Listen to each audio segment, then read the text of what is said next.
मित्रों नमस्कार। ज्ञान जीएस चैनल में आप सभी मित्रों का स्वागत है। मित्रों, यूपी टीजीटी साहित्यम, संस्कृत साहित्यम, किरातार्जुनीयम विषय पर हम लोग आज चर्चा करेंगे।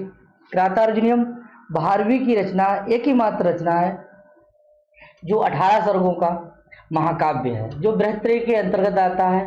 बृहत्त्रयी बड़े ग्रंथ बृहत्त्रयी के अंतर्गत आता है। बृहत्त्रयी में 3 ग्रंथ आते हैं: किरातार्जुनीयम, शिशुपालवध, नैषधीय चरितम। किरातार्जुन के जो 18 सर्ग है उनमें टीजीटी में प्रथम सर्ग लगा हुआ है।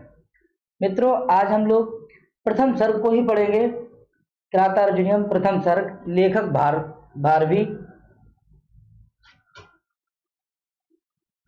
ये हमारा यूट्यूब चैनल है, ये ग्रुप है, और पीडीएफ प्राप्त करने के लिए आप व्हाट्सएप, टेलीग्राम ज्वाइन कर सकते हैं। Next page. श्री परम आत्मने नमः।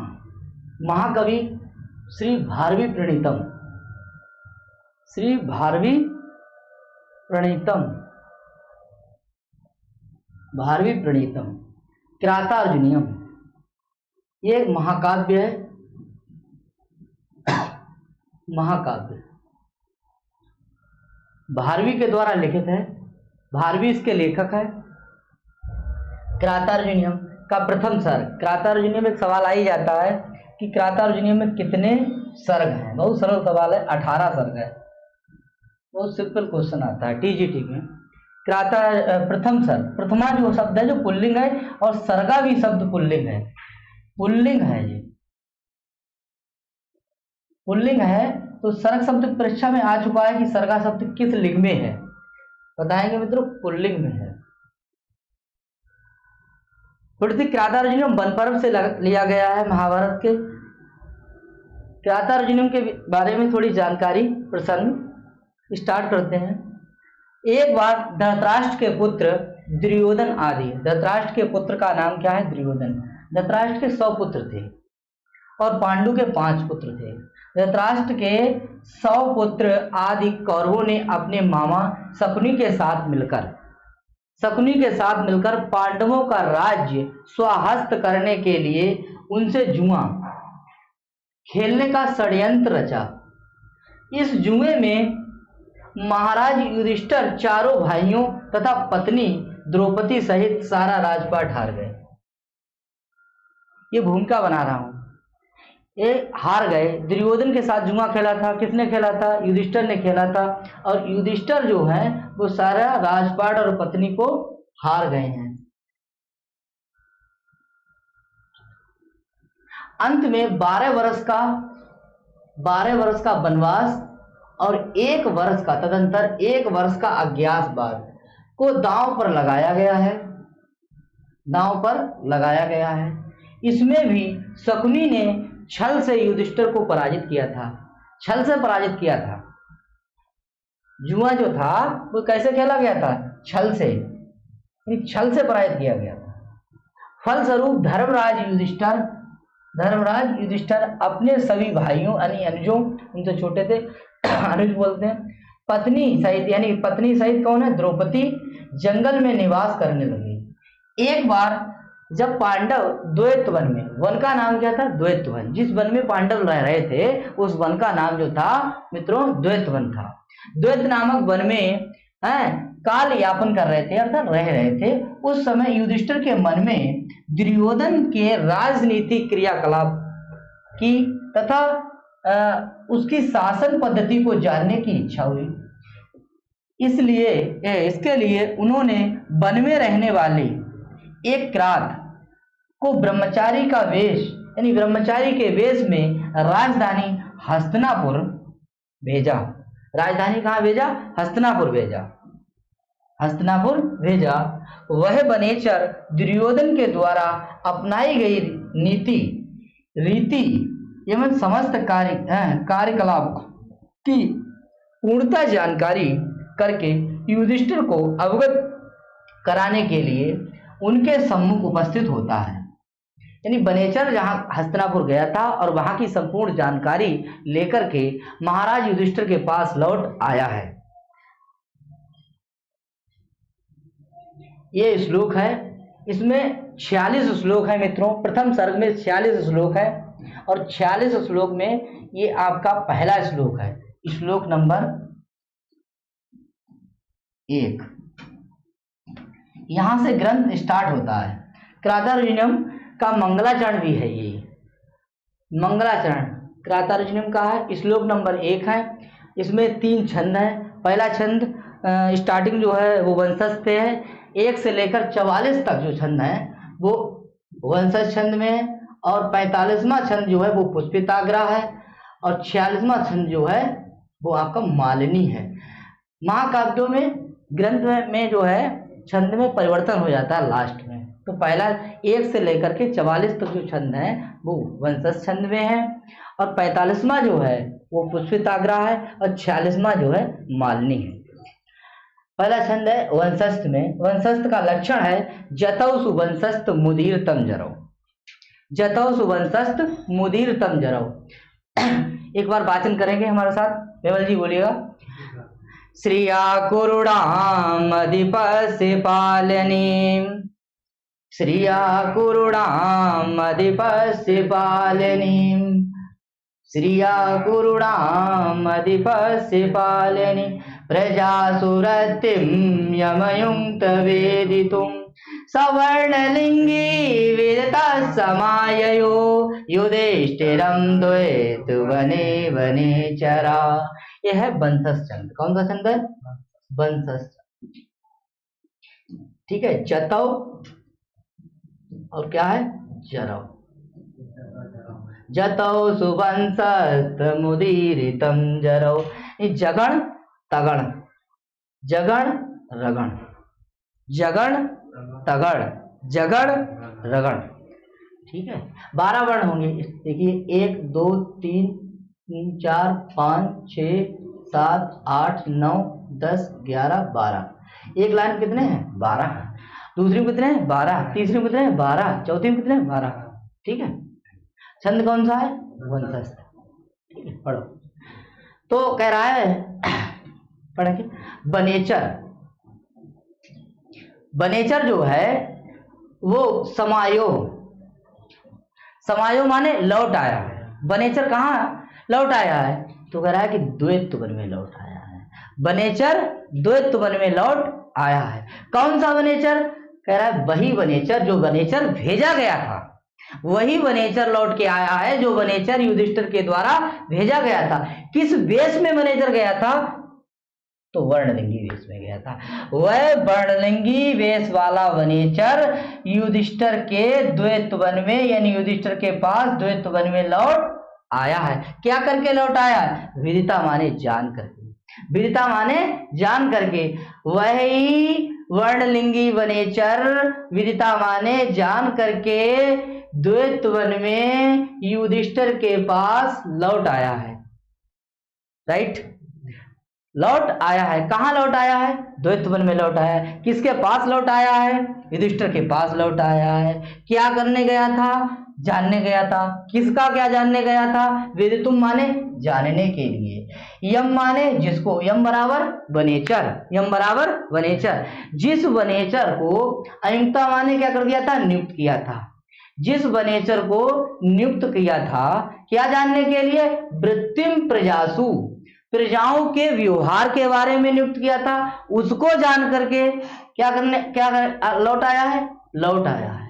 मतलब उसको प्रजाओं के व्यवहार के बारे में जानने के लिए भेजा गया था, जानने के लिए नियुक्त किया था। उसको जान करके क्या आया है? लौट आया है। कहाँ लौट आया है? द्वैत वन में लौट आया है। किसके पास लौट आया है?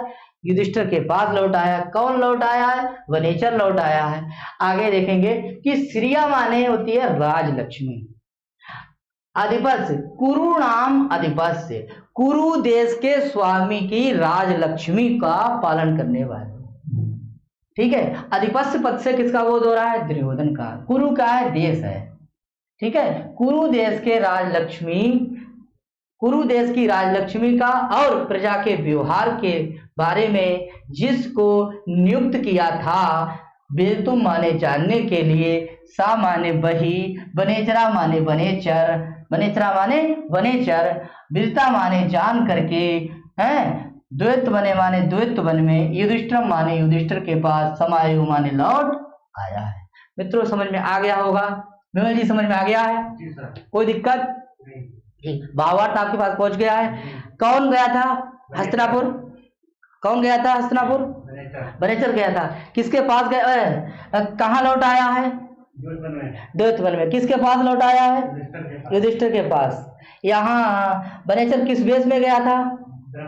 हाँ, वर्णलिंगी के वेश में। वही बनेचर है कि कोई दूसरा है?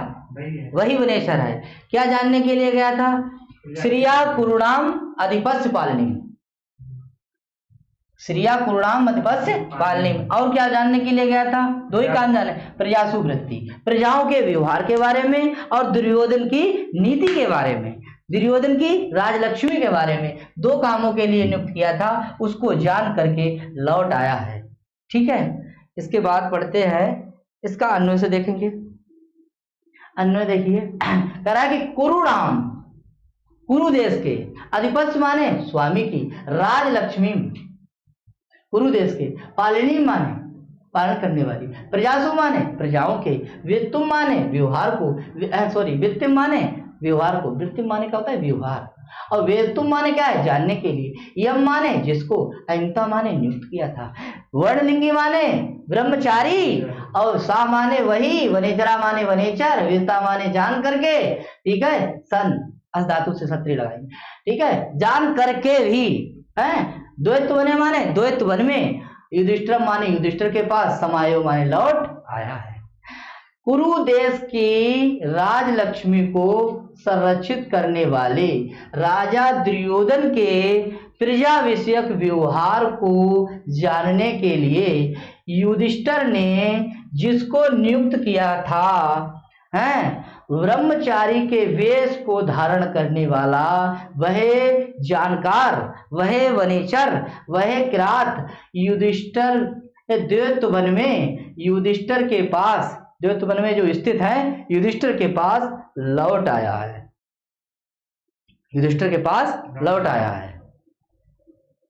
कोई डाउट? आगे आप थोड़ा व्याकरण टिप्पणी देखेंगे।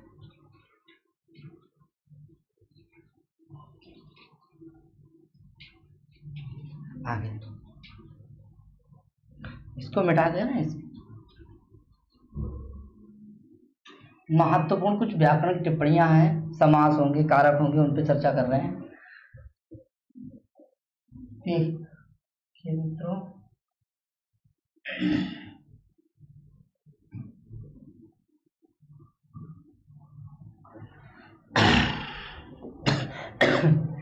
श्रिया शब्द, श्रिया, श्रिया में जो है, श्रिया षष्ठी व्यक्ति है, षष्ठी व्यक्ति।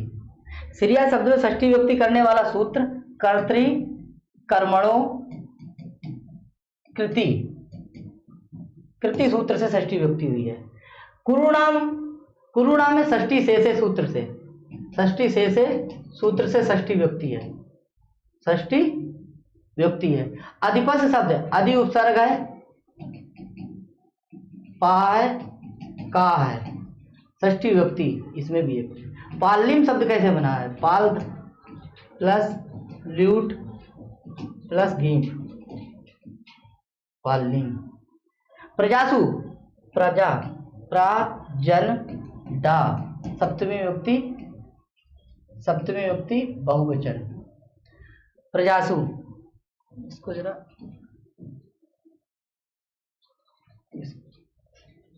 प्रा जन और डा और सप्तमी व्यक्ति बहुवचन। वृत्तिम कितने प्रत्यय है? यम द्वितीय व्यक्ति एक वचन। आयुक्ता कद प्रत्यय है। वेदतुम तुमन प्रत्यय, तुमन प्रत्यय, तुमन प्रत्यय है। सा बड़लिंगी इन्हीं प्रत्यय है। अरे यार, इन्हीं प्रत्यय है। विदिता में कौन सा प्रत्यय है? विदिता में कद प्रत्यय है। समायोग लकार कौन सी है? लिट लकार, प्रथम पुरुष एक वचन। इसमें धातु कौन सी है? या धातु है। युधिष्ठिर, इसमें कौन समास है? अलुक तत्पुरुष, अलुक तत्पुरुष। द्वैत बने में समास कौन सा है? कर्मधार है। बनेचरा में प्रत्यय कौन सा है? टा, चरेष्टा सूत्र से। और बनेचरा में अलुक तत्पुरुष समास है, अलुक। इसमें सप्तमी भी जोड़ देंगे, सप्तमी, इसमें अलुक तत्पुरुष। तो बनेचरा में कौन समास है? अलुक तत्पुरुष है। द्वैत बने में कौन समास है? कर्मधारय समास है। और इसमें कौन सा है? इसमें है आपका अलुक या सप्तमी अलुक तत्पुरुष। ठीक है। इसमें जो है ना साका सा करने वाला सूत्र है गव्युदिव्याम, इस तरह। ये हो गई आपकी व्याकरणिक टिप्पणियां। ठीक है मित्रों, आगे नेक्स्ट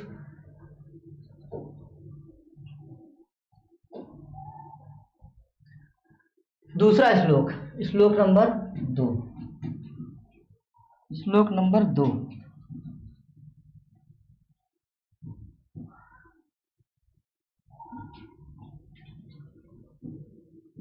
श्लोक 2 देखते हैं, पहले प्रश्न पढ़ें। द्वैत वन में आकर वनेचर, द्वैत वन में आकर वनेचर महाराज युधिष्ठिर को प्रणाम करता है। सबसे पहले द्वैत वन में आकर के युधिष्ठिर महाराज, द्वैत वन में आकर के वनेचर महाराज युधिष्ठिर को क्या करता है? प्रणाम करता है, जल्दबाजी को। फिर दुर्योधन के प्रजा विषयक व्यवहार को बताने की भूमिका बनाता है। दुर्योधन का जो प्रजा विषयक जो व्यवहार है उसको व्यवहार को बताने की क्या करता है? वो भूमिका बनाता है। श्लोक है, पढ़ेंगे एक बार। कृत प्रणाम से मही मही भुजे, बोलो। कृत प्रणाम से मही मही भुजे, ये ताम सपत्नेन निवेदयस्यता, न विव्यते तस्य मनो नहि प्रियम, प्रवक्तुमिच्छन्ति मृषा हितेषिणा, प्रवक्तुमिच्छन्ति मृषा हितेषिणा। हितेषिणा, हितेषिणा, जो हितैषी लोग होते हैं वो प्रियम, जो काट देना, प्रियम, क्योंकि, ही माने क्योंकि, क्योंकि हितैषी लोग, प्रियम मृषा, प्रिय झूठ, प्रवक्तुम माने बोलने की है, इच्छन्ति माने इच्छा, ना माने नहीं। जो हितैषी लोग होते हैं वो प्रिय बोलने की इच्छा नहीं करते, वे प्रिय झूठ बोलने की इच्छा नहीं करते हैं। वनेचर कह रहा है महाराज युधिष्ठिर से कि जो हितैषी लोग हैं, वैसे मूल कथन जो मूल श्लोक है जो 12वीं का है, इसका 12वीं का, हितैषी लोग प्रिय झूठ बोलने की इच्छा नहीं करते हैं। ये सूक्ति भी है।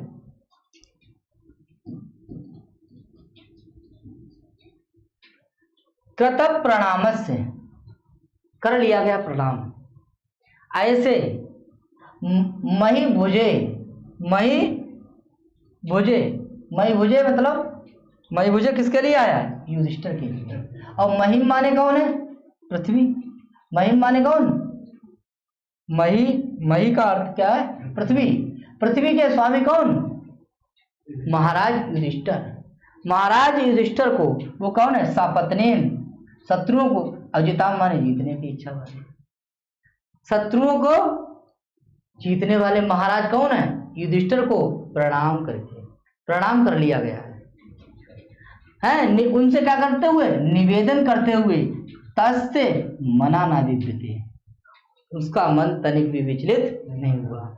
प्रणाम करने के बाद शत्रु के द्वारा जीती गई, जीतने की इच्छा वाले, महिम माने पृथ्वी को, महीभुज माने महाराज युधिष्ठिर से, निवेद्यस्यता माने निवेदन करते हुए, तस्य मना मतलब वनेचर, वनेचर का मन तनिक भी विचलित नहीं हुआ।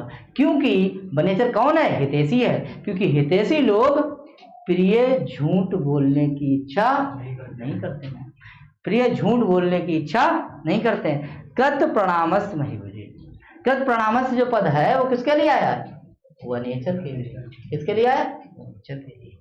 ठीक है मित्रों, इसका अन्वय है कि कृत प्रणामस से प्रणाम करने के बाद, कौन?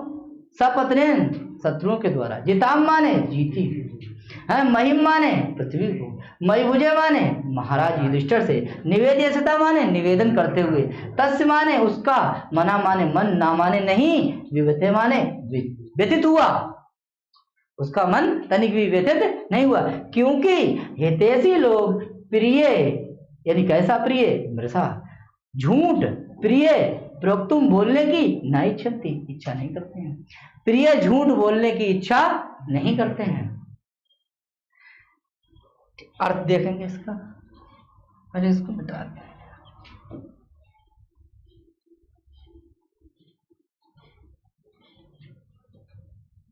इसको झूठ बोलने की इच्छा नहीं करते हैं।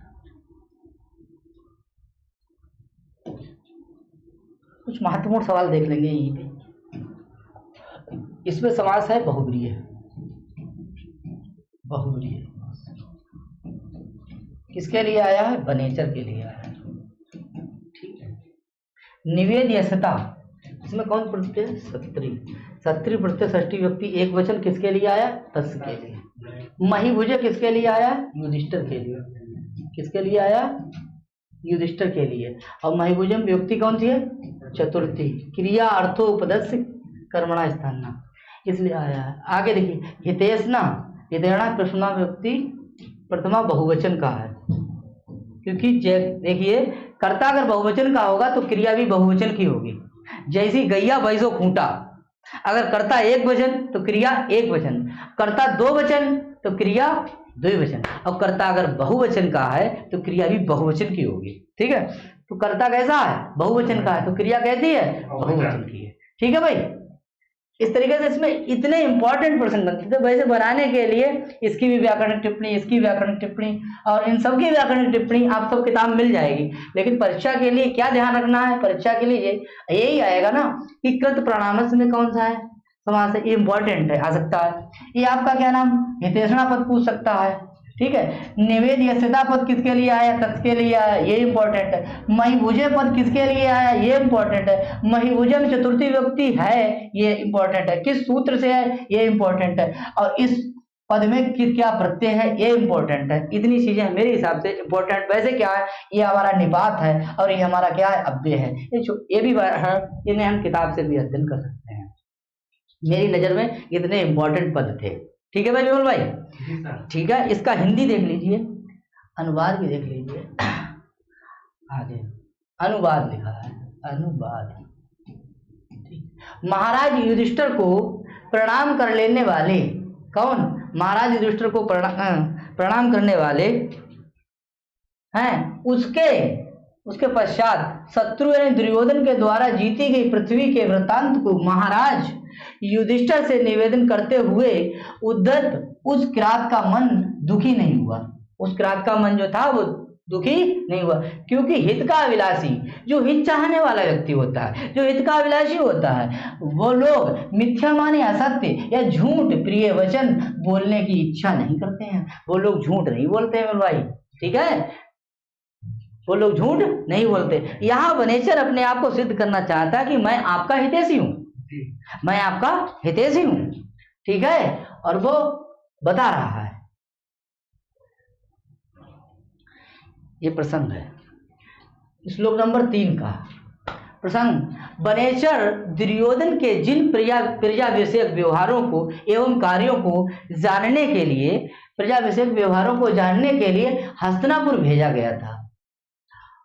वे कार्य युधिष्ठिर और दुर्योधन की शत्रुता को बढ़ाने वाले तथा युधिष्ठिर के क्षोभ और क्रोध को उद्दीप्त करने वाले ही होंगे। अतः वह इस श्लोक में उनकी अनुमति लेकर के उन बातों को बताना आरंभ करता है। भाई ये बताए, वनेचर दुर्योधन के जिन प्रजा विषयक व्यवहारों को जानने के लिए भेजा गया था हस्तिनापुर, तो वे कार्य युधिष्ठिर और दुर्योधन की शत्रुता तो बढ़ेगी ही, जब पता लगेगा कि हाँ क्या कर रहा है इसमें। ठीक है, तो दुर्योधन युधिष्ठिर के क्षोभ, क्रोध और उद्दीप्त करने वाले ही होंगे। वो तो टेंशन देंगे ही, पता लगेगा कि भैया इसमें क्या क्या कर रहा है दुर्योधन है। आगे देखिए, अतः वह इस श्लोक में उसकी अनुमति लेकर उन बातों को आरंभ करना। किसकी अनुमति लेकर के? उनकी अनुमति, हाँ, युधिष्ठिर की अनुमति लेकर के। यही पढ़ेंगे। श्लोक नंबर कौन सा है? 3। कौन सा श्लोक है भैया? 3। और भौजी बढ़िया है? सही है। अच्छा, चलो भाई, बढ़िया रहा, ख्याल रखो करो।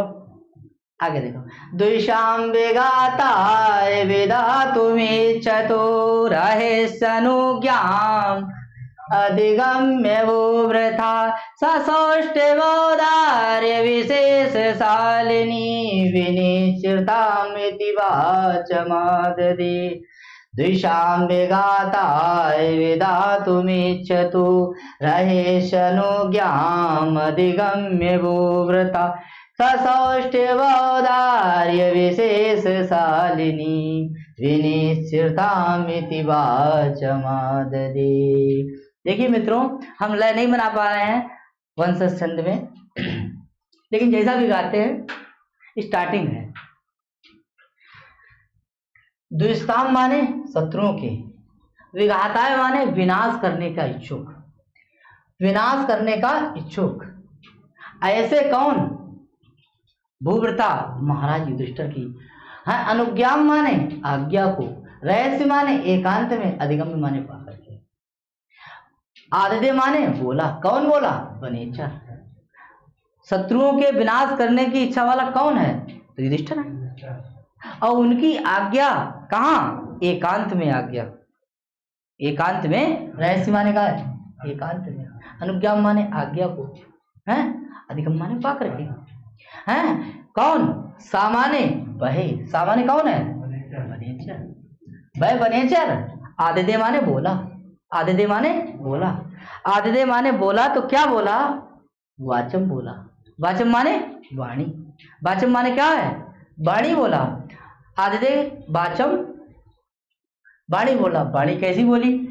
सौष्ठ अवदार विशेष शालिनी, जिसमें सुष्टता थी, जिसमें उदारता थी, ऐसी विशेष शालिनी वाणी, ऐसी वाणी बोली। और कैसी वाणी बोली? विनिश्चित अर्थाम, जिसका कोई अर्थ निश्चित है। जैसे पया है, और इसको अर्थ क्या है? इसका अर्थ दूध भी है और इसका अर्थ क्या है? पानी भी है। तो भैया ऐसी वाणी बोली जिसका अर्थ कैसा है? निश्चित नहीं, विनिश्चित है, निश्चित अर्थ वाली वाणी बोली। ऐसी वाणी बोली। किसने बोली? किसने बोली? हाँ, किससे बोली? युधिष्ठिर से बोली। कैसी कैसी वाणी बोली? सौष्ठव अवदार विशेष शालिनी। और कैसी बोली? विनिश्चित अर्थाम इति वाचम। तो वाचम के कौन कौन विशेषण हो गए? सौष्ठव अवदार विशेष शालिनी विनिश्चित अर्थाम वाचम, ऐसी वाणी बोली। अब इसको पचाओ थोड़ा। द्विषाम विघाताय, एक बार बात करो। द्विषाम विघाताय विधातुमिच्छतु रहस्यनुज्ञाम् अधिगम्य वो वृथा ससौष्ठवोदार्य विशेषशालिनी विनिश्चितामिति वाचमाददे। बाददे बोली, आदिदे बोली। क्या अन्य देखेंगे? कहने द्विषाम माने शत्रुओं के, विघाता माने विनाश करने के लिए, विधातुम विधान करता हुआ, विधान करने का इच्छुक। ऐसे कौन? युधिष्ठिर है। इसमें देखिए इसका विशेषण है ना। ऐसी अनुज्ञाम माने आज्ञा को, है, रहस्य माने एकांत में, अगम्य माने पाकर के, सा माने बहे, है, कैसे? बोले वाणी। वाचम माने वाणी और आदिदे माने बोली, आदिदे माने बोली। कैसी वाणी बोली? सौष्ठव, है, अरे सौष्ठव अवदार विशेष शालिनी, सौष्ठव अवदार विशेष शालिनी विनिश्चित अर्थाम इति वाचम आदिदे। ऐसी वाणी बोली। किसने बोली? वनेचर ने बोली। हाँ, कैसी कैसी वाणी बोली? सौष्ठव अवदार विशेष शालिनी विनिश्चित अर्थाम, विनिश्चितार्थाम वाचम। हो गया।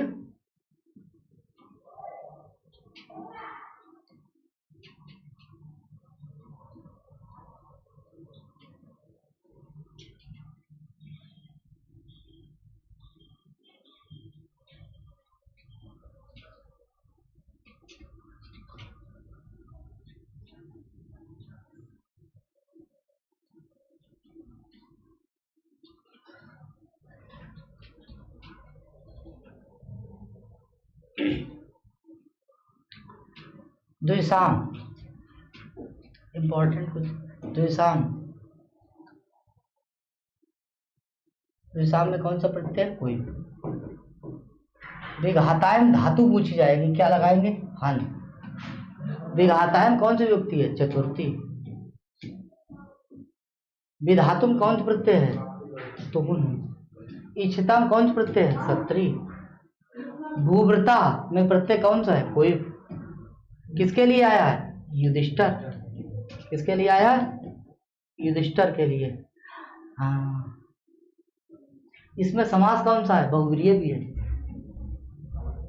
पूरे में कौन सा समास है? बहुव्रीहि, बहुव्रीहि समास। और ये दोनों क्या है? विशेषण है। ठीक है। षष्ठ औदार्य में समास द्वंद्व है, पूरे में षष्ठी है, आदिदेव में दा धातु है, इंपॉर्टेंट है। स्क्रीनशॉट ले सकते हैं। रहस्य में एक पद रह गया, रहस्य में रह धातु से असुन प्रत्यय है, इसमें लेप प्रत्यय है।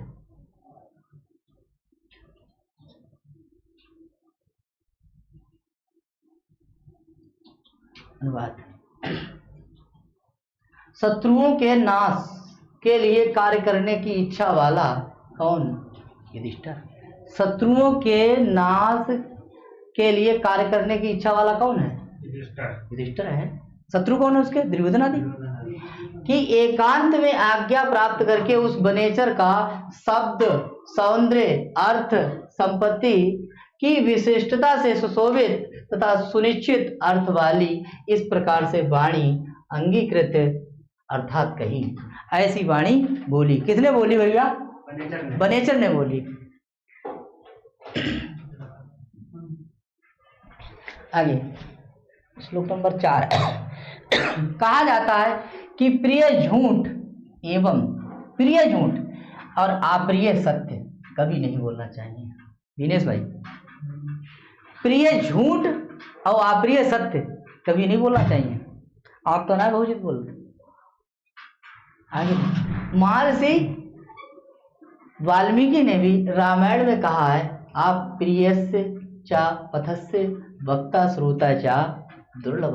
इसीलिए वह नीतिज्ञ कृत अपने प्रिय अथवा अप्रिय सत्य वचन बोलने की के पूर्व युधिष्ठिर से क्षमा मांग रहा है कि गलती उल्टी कोई हो जाए माफ करना। ठीक, ये था प्रसंग था भैया। श्लोक नंबर 4 है, बहुत मोस्ट इंपॉर्टेंट है। श्लोक सभी इंपॉर्टेंट है मित्रों। क्षम्यताम, मंगलाचरण में बताने भूल गया था। इसका मंगलाचरण जो है वो वस्तु निर्देशात्मक है। सीधे सीधे कहानी स्टार्ट हो गई थी। श्रियापद इसका मंगलवाचक है और श्रियापद से ही ये वस्तु निर्देशात्मक मंगलाचरण होता है। मंगलाचरण वैसे 3 प्रकार के होते हैं, एक वस्तु निर्देशात्मक, दूसरा नमस्कारात्मक और तीसरा होता है आशीर्वादात्मक। सॉरी, ये बताने को मैं भूल गया था। ठीक है, वैसे तो काफी चीजें भी भूल चुका हूँ, ऐसी बात नहीं है, कोई ना कोई चीज छूट ही जाती है, उसके लिए क्षमता पढ़ेंगे एक बार। क्रिया सुयुक्ते नृपचार चक्षुषा, क्रिया सुयुक्ते नृपचार चक्षुषा न वंचनीया प्रभवोऽनुजीववी अतो हरसि सन्तुम साधु साधु वा हितं मनोहारि च दुर्लभं वचा। क्रियासु युक्ते नृपचार चक्षुषा न वंचनीया प्रभवोऽनुजीववी अतो हरसि चन्तुम साधु साधु वा हितं मनोहारि च दुर्लभं वचा। हितं मनोहारि च दुर्लभं वचा। देखिए कह रहा है कि ये सूक्ति है, ये कैसी है? सु प्लस उक्ति, सुंदर उक्ति की क्या कहते हैं? सूक्ति। कह रहे हितकारी, मनोहारी, बचा, दुर्लभम। हितकारी और मनोहारी वचन कैसे होते हैं? दोनों दुर्लभ होते हैं। हितकारी अब मनोहारी, तो बताओ वनेचर कह रहा है कि बोलो हितकारी हितकारी बोले कि मनोहारी मनोहारी बोले, लेकिन है कैसे दोनों। हम जा कहते हैं ना कि तुम्हारा बहुत जलवा है अभी भी है, तो तुम्हें बड़ा मजा आवे आइए ना है कि भाई जलवा है। और जा कहते हैं ना कि ना अब भाई तुम्हारो जलवा ना है, अब दुर्योधन को जलवा है, और ऐसा है ठीक है। तो सुनने में कैसे लगे, बड़ा दुर्लभ भाई, समझ भाई है कि मनोहारी मनोहारी बोले या हितकारी हितकारी बोले, दोनों वचन कैसे हैं, दुर्लभ है। दोनों बचा कैसे हैं, दुर्लभ है। हितकारी बोल रहे हैं कि मनोहारी बोल रहे हैं, दोनों दुर्लभ है। सुनने आप तैयार हो, बोलो ठीक। इसीलिए कह रहा अतो हरसि छन तुम साधु साधु वा, अतो हरसि छन तुम साधु साधु वा। तो साधु माने अच्छा, असाधु माने बुरी। अगर हमारे मुंह से कोई उल्टी सीधी लिख रही है, साधु अच्छी लिख, साधु असाधु निकल जाए तो बोले क्षमा कर दो भाई, हमें क्षमा कर दो। क्योंकि कहा है, क्योंकि हितम मनोहारी च दुर्लभम बचा, क्योंकि हितकारी वचन और मनोहारी वचन दोनों दुर्लभ होते हैं। तो हमारे मुंह से कई का निकल जाए, बोले असाधु, साधु, साधु माने अच्छी, असाधु माने बुरी, तो वो को क्षमा कर दे, क्षमा कर, ठीक है। हितकारी, क्योंकि हितकारी वचन कैसे होते हैं, दुर्लभ होते हैं, और मनोहारी कैसे होते हैं, वही दुर्लभ होते हैं। तो कह रहा है महाराज देखिए, तो ये संबोधन है नृपा, निरीपा। हाँ, नृप माने राजा, व नृप माने नर की, और पा माने रक्षा करे। वह राजा है, वह बलमा है, वह स्वामी है। तो बोले हे राजन, हे राजा, राजा कौन है, युधिष्ठिर। कौन है, युधिष्ठिर। कही हे युधिष्ठिर है, बोले युक्त माने युक्त कर दिए हैं, क्रियासु माने कार्यों में। महाराज कार्यों में नियुक्त कर दिए गए हैं, कौन, अनुजीवी। महाराज कार्यों में नियुक्त कर दिए गए हैं, कौन, अनुजीवी, सेवक जन। अनुजीवी माने कौन है, सेवक जन। उन सेवकों को नावंचनीय प्रभुआ, अपने राजा को ठगना नहीं चाहिए। जो नियुक्त कर दिए गए कौन, सेवक जन है, उनको प्रभुआ माने का है, राजा। उनको ना क्या करना नहीं चाहिए, ठगना नहीं चाहिए। किनको नहीं ठगना चाहिए, राजाओं को। कौन नहीं ठगना चाहिए, सेवक जन। यानी नौकर जितने हैं वो अपने राजा को नहीं ठगे। तो राजा कैसे हैं, बोले चार चक्षुषा। कैसे हैं, चार चक्षुषा। चार चक्षुषा मतलब क्या है, चार चक्षुषा जो है वो कौन है, प्रभुआ है। राजा कितनी आंखें हैं, राजा कितनी आंखें हैं, चार। चार ना ज्यादा हैं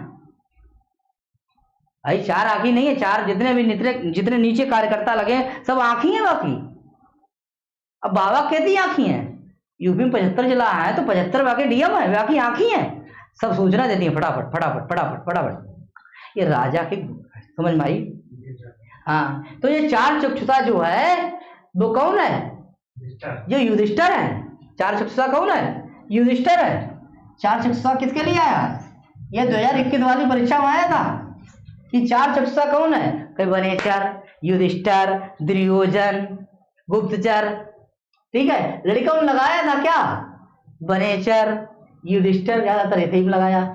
और वो क्या, प्रभुआ का विशेषण था। क्या था भाई, प्रभुआ का क्या है, प्रभु प्रभु प्रभुआ। गुरु गुरुम गुरुणा गुरुवे, ठीक है, गुरुवा गुरु न गुरुवी गुरुव्या। तो ऐसे प्रभुआ क्या है, बहुवचन है ना, तो प्रभुआ का भी हो विशेषण हो गया। क्या हो गया, विशेषण। तो ऐसे चार आंखी वाले राजाओं को अनुजीवी के द्वारा ठगे जाने नहीं चाहिए। चार, ये देखिए, ये जो कहा है, ये प्रथमा व्यक्ति का है बहुवचन, और ये कहा है प्रभुआ, ये भी प्रथमा व्यक्ति का है।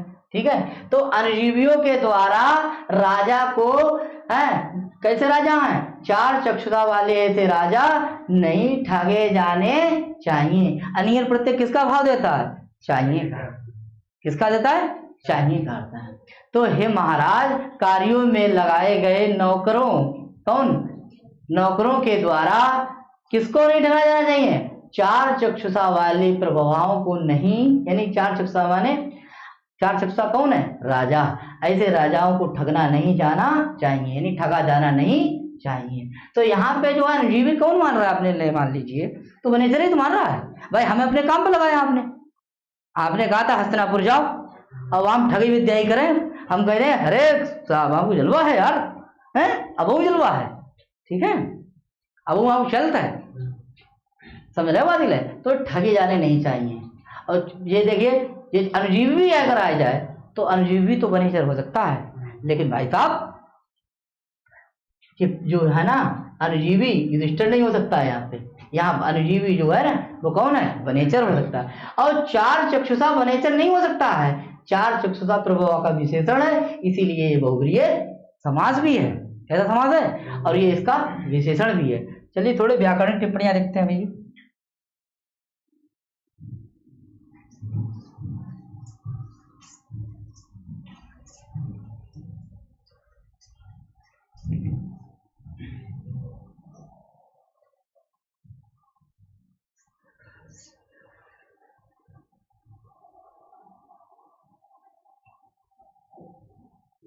देखिए ये पद सबसे पहले किसके लिए आया है? तो युधिष्ठिर के लिए। और जब जो युधिष्ठिर के लिए आया है इसमें बहुब्रीय समास है, इसमें बहुब्रीय समास है। कौन समास है? बहुब्रीय है, ठीक है। आगे ये प्रभवा प्रथमा बहुवचन है, प्रथमा बहुवचन है। ये तृतीया व्यक्ति बहुवचन है, ठीक है। ये अनियर प्रत्यय है, इसमें कौन सा प्रत्यय है? और अनियर प्रत्यय है। कर्ता में कौन सी व्यक्ति है? कर्ता में कौन सी व्यक्ति है? तृतीया। कौन सी व्यक्ति है? तृतीया। और कर्म में व्यक्ति कौन सी है? प्रथमा। और कर्म के अनुसार क्या चलती है? क्रिया। कर्म कैसा है? प्रभवा है। क्रिया कैसी है? वंचनीय है। और वंचनीय क्रिया जो है वो किसके अनुसार चलेगी? कर्म के। और 311 बराबर हो जाता है क्या? कर्मवाच्य यार, क्या हो जाता है? कर्मवाच्य। 121 बराबर क्या हो जाता है? कर्तरीवाच्य। क्या हो जाता है? कर्तरीवाच्य। भाई इधर देखिए, कर्ता में कौन सी व्यक्ति और कर्म में कौन सी व्यक्ति, अब क्रिया किसके अनुसार चल रही है? बस जो जिसके अनुसार चल रहा है वह है प्रधान जी। अगर क्रिया कर्म के अनुसार चल रही तो कर्म प्रधान बराबर कर्म वाच्य। और जहां कर्म है ये ना मान लो तो जब तो खुद है अपने आप है, यही है क्रिया, प्रथम पुरुष एक वचन, ठीक है। तो ये भाववाच्य कैसा है? भाववाच्य। तो पूछा जाए परीक्षा में तो बहुत मोस्ट प्रश्न जो है वो चार चक्षुषा किसके लिए आया है? तो युधिष्ठिर के लिए आया। अब ये ना कि ये सब टिप्पणी, ये सब टिप्पणी, ये सब टिप्पणी, सबकी टिप्पणी ना है, जो इम्पोर्टेंट है वो टिप्पणी है, ठीक है। ये किताबों लगा लेते लोग, आगे देखो इम्पोर्टेंट है उस पर देखिए। तो चार चक्षुषा जो है वो किसके लिए है? युधिष्ठिर के लिए है। और इसमें कौन समास है? बहुब्रीय समास है। अनुजीवी में व्यक्ति कौन सी है? तृतीया है, बहुवचन है। और जहां कर्ता में तृतीया व्यक्ति है और कर्म में कौन सी व्यक्ति है? प्रथमा व्यक्ति है। और आगे क्या है? अनियर प्रत्यय। तो अनियर प्रत्यय जब है या तव्यत प्रत्यय है या कत प्रत्यय है तो उनसे भाववाच्य कर्मवाच्य तो बनता है, ठीक। तो इसमें कौन सा वाच्य? कर्मवाच्य। और एक नीचे वाला जो है बहुत जहरीला प्रश्न है भैया, ये सूक्ति पूछ लेते हैं परीक्षा में, ठीक है। अब इसमें भी आगे धातु अगर पूछ ले जाए, मनोहारी कैसे बनाओ, ठीक है, दुर्लभम कौन सा है, ये तो चीजें आगे, ठीक है। इसकी वन लाइनर लेके आएंगे तब आपके लिए समझाया जाएगा, ठीक है। आगे देखो वैसे बोर्ड करिए आगे देखिए। अन्य कह रहा है, हे राजन क्रियासु युक्त कार्यों में लगाए गए अनुजीवियों को ऐसे चार चक्षुषा प्रभवा को ना वंचनीय, उन्हें नहीं ठगना चाहिए, क्योंकि है भाई ये चार चक्षुषा वाले कौन है? प्रभवा है, उनको ना ठगाओ। कौन? अनुजीवी। तो 3 वन और आगे का है वन बराबर कौन है? कर्मदास। कर्मवास है, कर्मदास ना है। आगे अतः साधु साधु हमारे मुंह से कहूँ साधु साधु मत बचा, मेरे वचन है, बोले क्षमा करो महाराज, इन्हें क्षमा करो, ये क्षमा करने के योग्य है, क्योंकि हितम मनोहारी क्या दुर्लभम बचा, क्योंकि हितकारी वचन कैसे होते हैं, बोले दुर्लभ होते हैं भाई साहब। हितकारी वचन कैसे होते हैं, दुर्लभ होते हैं, और मनोहारी कैसे होते हैं, बेहद दुर्लभ होते हैं। तो मनोहारी यह है कि हमने आप बात आप मीठी मीठी बात दी है, तो कहे हाँ भाई बढ़िया बात है। हितकारी जा है भाई, ठीक है, देखन तो थोड़ी सुनन थोड़ी दिक्कत लगे, लेकिन जा अवगले है मनोहारी प्रत्यक्ष रूप से अच्छी लगी, और हितकारी थोड़ी है, थोड़ी देर के बाद असर करेगी, दवाई जो असर करेगी, दवाई जो असर करेगी, ठीक है। इससे पतन जल्दी हुई है, इससे पतन ना हुई है, चौकन्ने रहे हो, क्योंकि ये हितकारी बातें हैं। सुनो ध्यान आगे नहीं, आगे देखिए, फिर भूमिका बना रहा है भैया, देखो कह रहा है हे राजन, कार्यों में लगाए गए सेवक यानी गुप्तचरों के द्वारा है रूपी नेत्रों वाले स्वामियों को धोखे अर्थात धोखे में नहीं रखना चाहिए। हे राजन, कार्यों में लगाए गए सेवकों को, सेवक जो है वो गुप्तचर द्वारा, यानी गुप्तचर गुप्तचर के द्वारा अर्थात गुप्तचर रूपी नेत्र, गुप्तचर कहाँ उनके नेत्र है ना, गुप्तचर कहाँ है, नेत्र है। आगे को नेत्रों वाले स्वामी को, नेत्रों वाले कौन है, स्वामी को धोखे में ना रखो, यानी अपने मालिक संग गद्दारी ना करो यार। मालिक कौन है, युधिष्ठिर, गद्दारी ना करो। इसीलिए अप्रिय अथवा प्रिय मेरे वचन को आप क्षमा करें, क्योंकि कल्याणकारी एवं साथ ही मनमोहक मनोनुकूल वचन बड़े दुर्लभ होते हैं। वचन कैसे होते हैं, दुर्लभ होते हैं, दोनों दुर्लभ होते हैं, ठीक है। अगर वो मनोहारी बातें करे तो कोई अरे तब तो फिर कछू ना है, इसको मतलब शांत बैठो।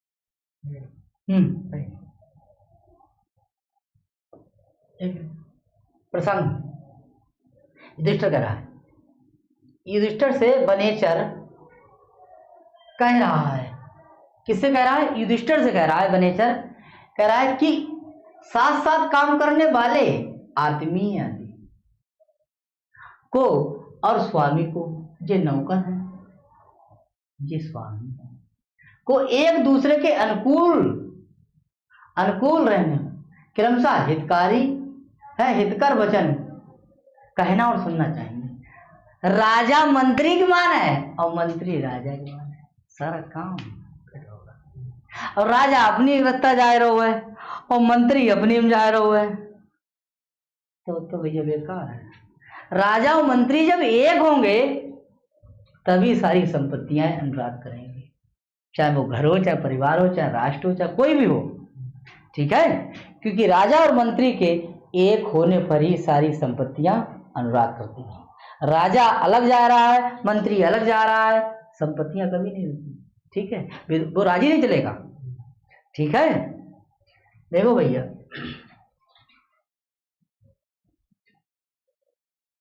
तो पढ़ेंगे श्लोक नंबर कौन सा है जी, 5। वाह भाई, ठीक, पढ़ो। सकिन सका साधु न शास्त्योदीपम, सकिन सका साधु न शास्त्योदीपम, हेतान्नया सन् सुनते सखिं प्रभु, सदानुकूले सुहि कुर्वते रतिं, नृपेष्वमातेषु च सर्वसम्पदा, नृपेष्वमातेषु च सर्वसम्पदा, नृपेषु आमात्येषु च सर्वसंपदा, रतिम कुर्वते ही माने क्यों, क्योंकि सदा अनुकूल रहने पर राजा मंत्री की बात माने, मंत्री राजा की बात माने, राजाओं के मंत्रियों के सदा अनुकूल रहने पर रतिम माने प्रेम, कुर्वते माने करती हैं सर्व संपदाएं, सारी संपत्ति, ठीक है भाई। राजा अपनी चलावे, मंत्री अपनी चलावे, तो संपत्तियां क्या करें, तो अपनी अपनी चलावो, ठीक है। तो देखो कह रहा है वनेचर, कह रहा है कि साकिन सका साधु न शास्ति योदीपम, या पद से पकड़ेंगे, या माने जो, शास्ति माने उपदेश, ना माने नहीं, शास्ति माने हाँ उपदेश देता है ना, हाँ, या माने या यो माने यो अधिपम, जो राजा को, यानी जो अपने राजा को सही परामर्श या उपदेश नहीं देता है वो कैसा सखा है। जो अपने, वो सखा के लिए बता रहा कि जो अपने राजा को, अधिपम माने राजा होता है, अधिपा माने क्या है, राजा, महिपा राजा, बोले जो अपने राजा को उचित परामर्श नहीं देता है वो कैसा सखा है। वो क्यों सखा, कैसा सखा है यार, सखा नहीं है। अर्थात वो अपने लिए बता रहा हो कि देखो भैया मैं आपने हमें भेजो तो मंत्री कुछ तो है ना, यानी कि कहना चाहता है कि जो अपने मतलब राजा को अच्छा परामर्श नहीं देता, अच्छे सुझाव नहीं देता, अच्छी सलाह नहीं देता, वो कैसा राजा है, वो राजा नहीं है। अच्छा ये क्या बात रहा है, राजा को क्या करना चाहिए, बोले देखो जो हितात माने हित की, सन सुनते माने सुनता है, ना माने नहीं या ना है। जो हित की बातों को सुनता नहीं है वो कैसा प्रभु है, अर्थात वो प्रभु नहीं है। हम सुनाओ जा रहे हैं, वे सुनने ना राजी, मंत्री हैं सुना रहे हैं, ठीक है, राजा सुनैया ना। भाई साहब चाणक्य कह रहा था धनानंद से, ठीक है, सिकंदर आक्रमण कर रहा है, ठीक है, जरा सही चलाओ, मैंने व्हाट क्या बकवास करता है, चलन दो सब, देखो वो राज्य कैसा हो गया, खत्म हो गया। तो भाई साहब समझे कि राजा और मंत्री के जहां अलग अलग होंगे राज्य खत्म हो जाएगा, ठीक है। तो इसीलिए समझे कि नेचर कहना चाह रहा है कि महाराज युधिष्ठिर को बता रहा है कि जो अपने राजा को उचित परामर्श नहीं देता है वो कैसा सखा है, और जो राजा या जो प्रभु अपने उस किसकी हितैषी की नहीं सुनता है वो कैसा प्रभु है, वो कैसा प्रभु है। और दोनों के, राजाओं के और मंत्री के, जो केवल अपने ऊपर नहीं है, इसीलिए नीचे वाली लाइन में सूक्ति बन जाती है कि राजा और मंत्रियों के अनुकूल रहने पर, अनुकूल एक दिन के लिए सदा अनुकूलेषु, सदा अनुकूल रहने पर रतिम कुर्वते सर्व संपदा, सारी संपत्तियां क्या करती हैं, अनुराग करती हैं। अर्थ आप तक पहुंच गया होगा क्यों भाई विमल भाई? अरे इससे पहले वही देख लो, इसको मिटा के थोड़ा व्याकरण स्पीड हो जाए।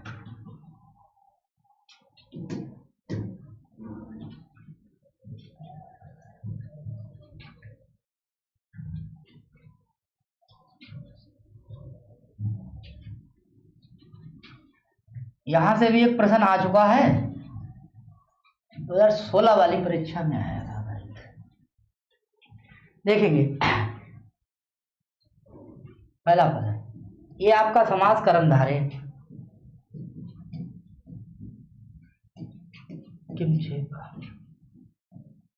ये भी आपका समास कौन सा है, कर्मधारय है।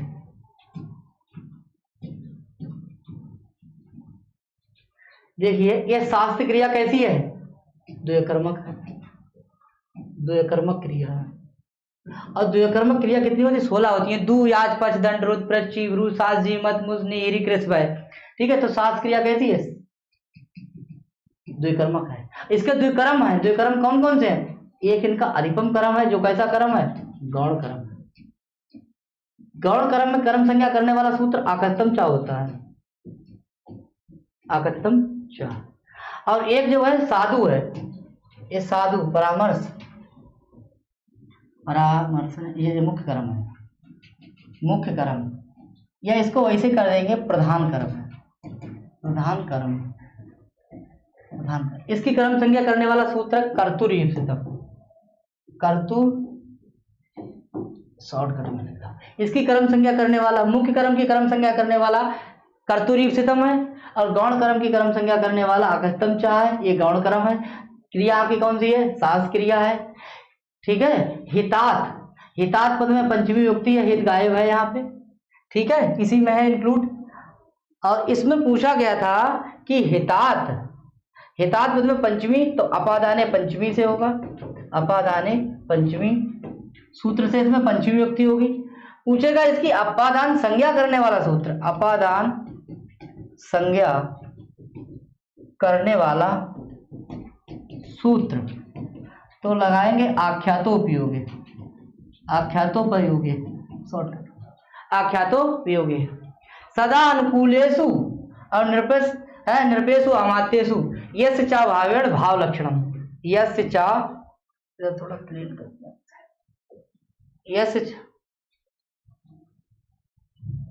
यस्य च भावेण, यस्य च भावेण भाव लक्षणम, भाव लक्षणम सूत्र से कौन सी व्यक्ति, सप्तमी व्यक्ति। इसको मित्रों बोलेंगे सती सप्तमी भी बोल सकते हैं, यस्य च भावेण भाव लक्षणम,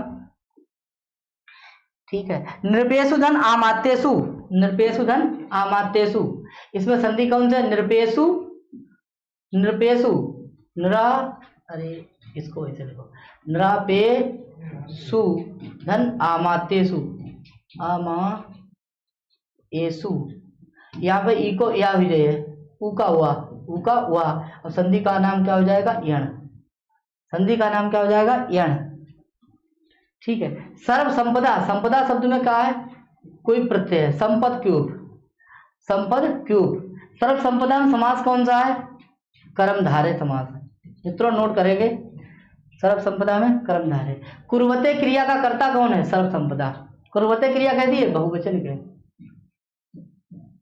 रतिम में कितने प्रत्यय है,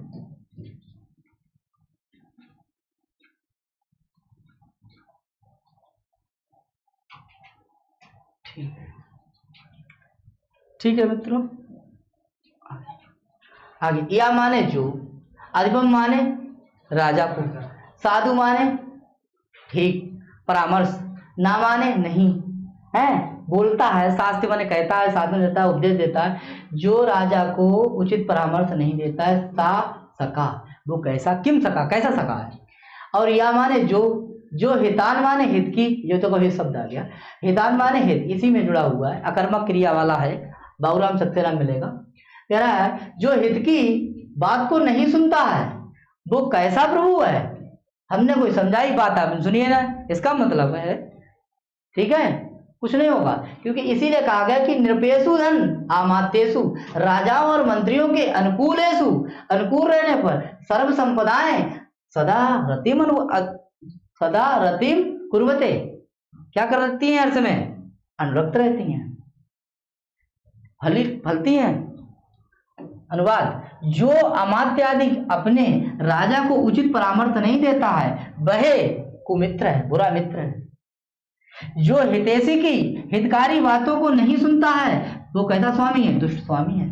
सुनते ना यार वो, क्योंकि राजाओं और मंत्रियों के परस्पर एक रहने पर सारी संपत्तियां क्या करती हैं, प्रेम करती हैं, अनुराग करती हैं, प्रेम करती हैं, अनुराग करती हैं। Thanks for watching. ठीक है मित्रों, अच्छा लगा हो तो लाइक करो, सब्सक्राइब करें, लाइक करें, शेयर करें। आज के लिए मित्रों इतना ही। नमः संस्कृताय। आगे की वीडियो जल्दी आएगी। नमः संस्कृताय।